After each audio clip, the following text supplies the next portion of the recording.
The Dragon of Desire, slaying the dopamine beast and reclaiming your soul. Listen up, because what I'm about to tell you is vitally important. It's about dopamine, that neurotransmitter that's got its claws in all of us, driving us to seek pleasure, avoid pain, and chase after every shiny object that crosses our path.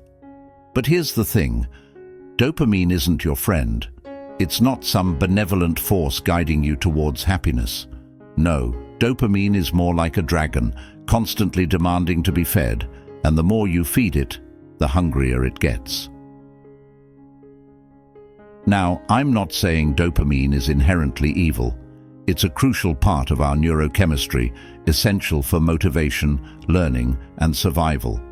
But in our modern world, with its endless streams of digital stimulation and instant gratification, our dopamine systems have gone haywire. We're like rats in a cage, constantly pressing a lever for our next hit, never satisfied, always craving more. You see it everywhere. People glued to their smartphones, scrolling mindlessly through social media feeds, youngsters spending hours upon hours in virtual worlds, neglecting their real-life responsibilities, adults trapped in cycles of addiction, whether it's to substances, gambling, or pornography. It's all driven by the same mechanism, the relentless pursuit of that dopamine rush. Click subscribe to this channel to get more profound insights. But here's the kicker. This constant chase for pleasure is making us miserable. It's leaving us feeling empty, anxious, and disconnected. Why? Because dopamine isn't about satisfaction, it's about wanting. It's the anticipation of reward, not the reward itself. So the more we indulge our dopamine-driven desires, the more we want, creating a never-ending cycle of craving and dissatisfaction. This is why so many people today feel lost, purposeless, adrift in a sea of meaningless pleasures. They've become slaves to their own desires, constantly reacting to every impulse, every notification, every fleeting urge. They've forgotten how to delay gratification, how to pursue long-term goals, how to find meaning beyond the next dopamine hit. So what's the solution? How do we break free from this dopamine-driven madness? Well, it starts with understanding. You need to recognize the dragon for what it is. You need to see how it's manipulating you, driving your behavior in ways that might feel good in the moment, but leave you worse off in the long run. Once you've identified the dragon, the next step is to stop feeding it so damn much. This doesn't mean eliminating all sources of pleasure from your life. That would be neither possible nor desirable. But it does mean being more selective about what you allow into your life. It means setting boundaries, creating structure, and learning to say no to immediate gratification in service of greater rewards down the line. For example, instead of reaching for your phone the moment you wake up, try starting your day with some deep breathing or a short meditation. Instead of snacking on junk food whenever you feel a twinge of hunger, plan your meals in advance and stick to a schedule. Instead of binge-watching Netflix every evening, set aside time for reading, learning a new skill, or having meaningful conversations with loved ones. These might seem like small changes, but they add up. Each time you resist an impulse, each time you choose the harder but more rewarding path, you're strengthening your willpower. You're teaching your brain that it doesn't need to be a slave to every passing desire. You're reclaiming your autonomy. But let me be clear, this isn't easy. The dragon of desire doesn't give up without a fight. You'll face resistance, both from your own ingrained habits and from a society that profits from your constant consumption. You'll have moments of weakness, times when you fall back into old patterns. That's okay. The key is to keep getting back up, to treat each setback as a learning opportunity rather than a failure. Now, some of you might be thinking, but what's wrong with pleasure? Why shouldn't I enjoy life? And to that I say, there's nothing wrong with pleasure in itself. The problem arises when pleasure becomes your primary aim, when you structure your entire life around chasing good feelings and avoiding discomfort. You see, a life devoted solely to pleasure is a shallow life. It's a life without meaning, without purpose, without the kind of deep satisfaction that comes from overcoming challenges and growing as a person. The most fulfilling experiences in life, creating art, building relationships, achieving difficult goals, often involve discomfort, frustration, and delayed gratification. They require you to push through resistance, to keep going when every fiber of your being is screaming for an easy dopamine hit. This is where the real secret to resisting dopamine lies. You need to have something in your life that's more compelling than fleeting pleasures. You need a sense of purpose, a set of values that guide your actions, a vision of who you want to become and what you want to contribute to the world. When you have this larger purpose, this overarching narrative for your life, it becomes easier to resist short-term temptations. You're no longer just saying no to a momentary pleasure. You're saying yes to your future self, to your potential, to the person you're striving to become. This is why I often talk about the importance of taking on responsibility. When you have genuine responsibilities, to your family, your community, your work, it gives your life weight and meaning. It provides a counterbalance to the pull of instant gratification. It's much harder to waste hours scrolling through social media when you know there are people counting on you, when you have important work to do, when you're actively engaged in becoming the best version of yourself. So, I challenge you, what's your purpose? What are you working towards that's bigger than your own immediate comfort or pleasure? If you don't have an answer to that question, that's your first task. Spend some time really thinking about what matters to you, what kind of person you want to be, what kind of impact you want to have on the world. And once you have that purpose, pursue it with everything you've got. Let it be the guiding star that helps you navigate the treacherous waters of desire and temptation. Let it be the fire that burns brighter than any fleeting dopamine rush. Remember, the goal isn't to eliminate all pleasure from your life. It's to put pleasure in its proper place, as a pleasant side effect of living a meaningful life, rather than as the main aim. When you do this, you'll find that the pleasures you do experience become richer, more satisfying, more deeply felt. In the next part, we'll explore specific strategies for rewiring your brain, for building the kind of mental toughness that allows you to resist not just dopamine, but all the forces that threaten to pull you off course.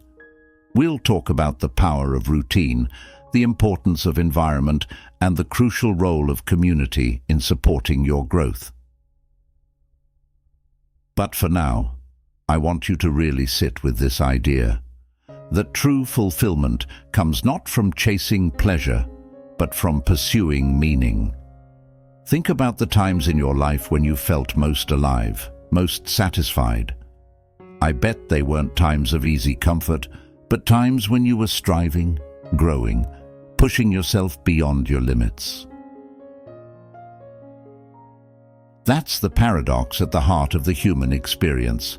We find our greatest joy not in avoiding pain, but in willingly taking on challenges that we deem worthy. So stop running from discomfort. Stop letting the dragon of desire run your life. Stand up straight with your shoulders back, face the world with courage, and choose the path of meaning over the path of mere pleasure. It won't be easy, but I promise you, it will be worth it. All right, bucko, let's get down to brass tacks.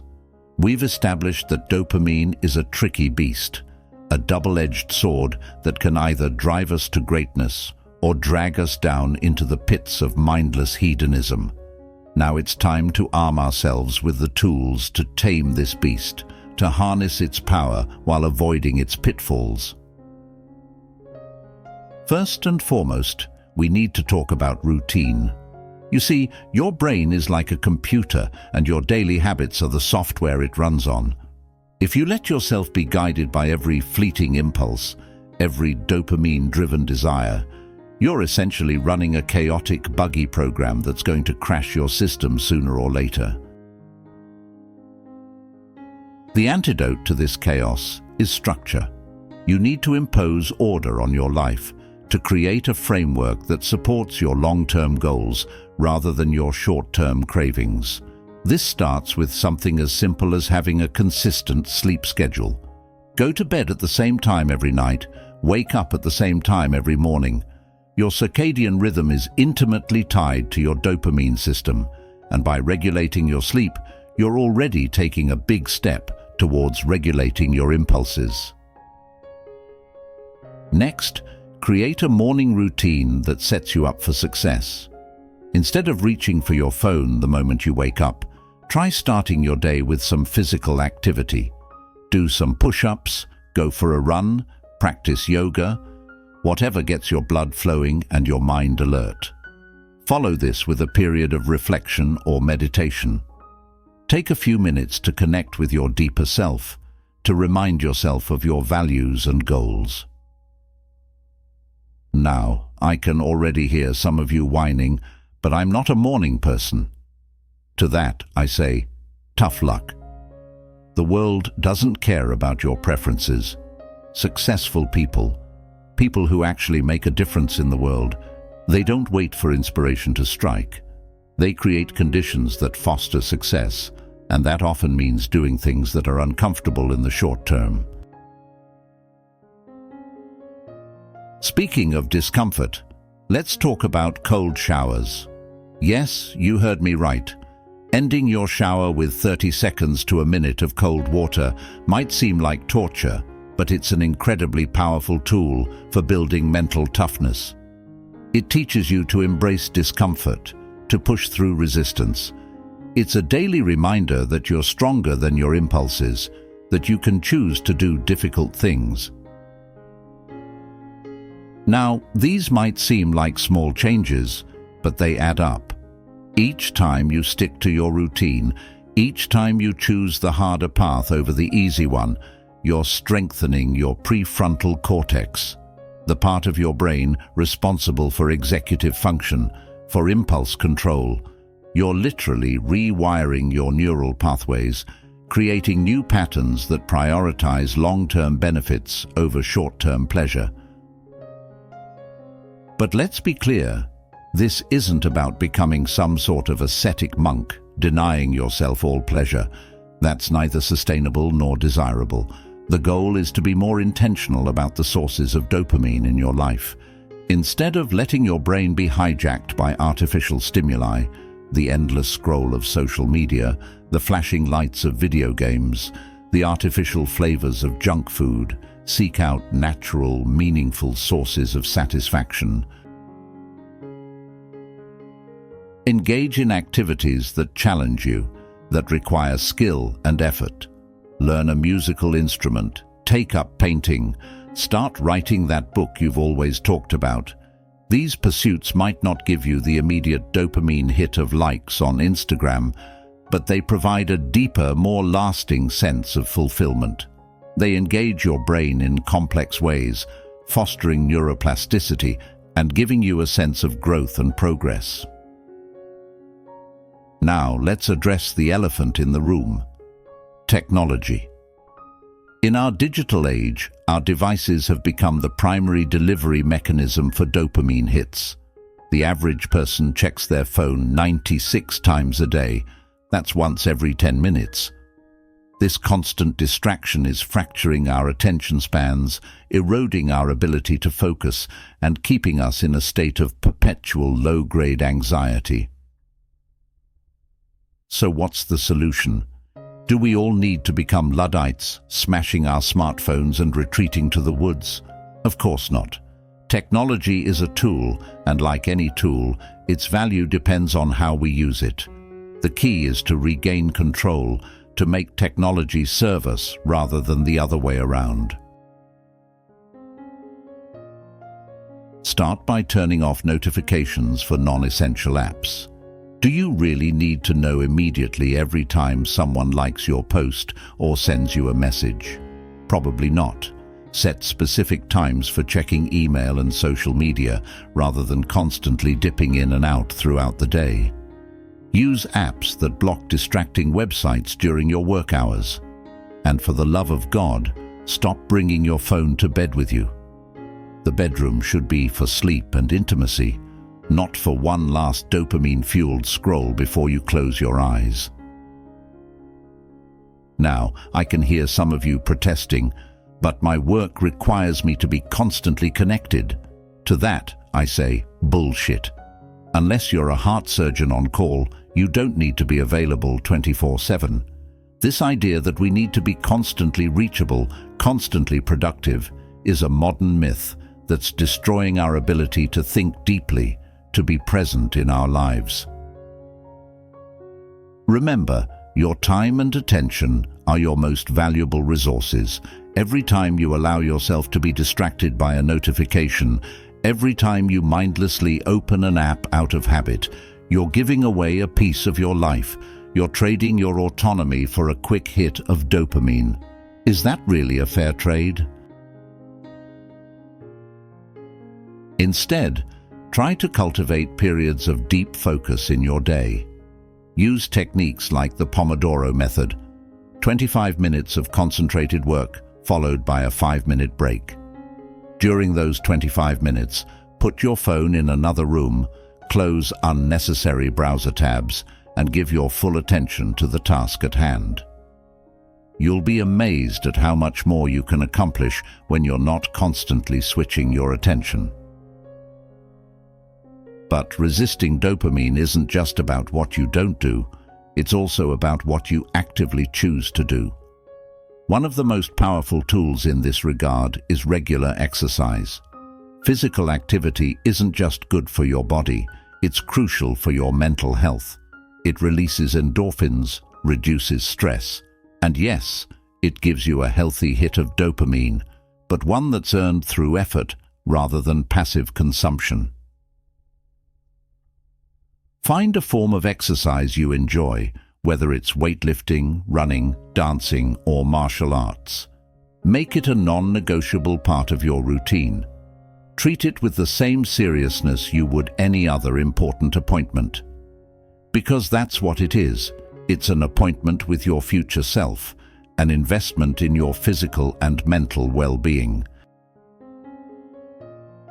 Now let's talk about something that might seem counterintuitive: the importance of rest and recovery.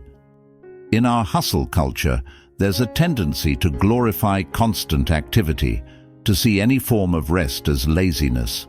But this is a profoundly misguided view. Just as your muscles need time to recover and grow stronger after a workout, your mind needs periods of rest to consolidate learning and recharge. This doesn't mean vegging out in front of the TV or scrolling through your phone. True rest involves activities that are restorative rather than stimulating. Read a book, go for a walk in nature, have a deep conversation with a friend, engage in a hobby that puts you in a state of flow. These activities allow your brain to enter a different mode, one that's crucial for creativity, problem-solving, and overall mental health. Remember, the goal isn't to eliminate dopamine from your life. That would be neither possible nor desirable. The goal is to create a healthier relationship with reward and pleasure, to align your sources of dopamine with your deeper values and long-term goals. This brings us to perhaps the most important point: the power of purpose. You see, when you have a clear sense of purpose, when you're actively working towards meaningful goals, it becomes much easier to resist short-term temptations. You're no longer just saying no to a momentary pleasure, you're saying yes to your vision for your life. So I challenge you. What's your purpose? What are you striving towards that's bigger than your own immediate comfort or gratification? If you don't have a clear answer to this question, that's your most urgent task.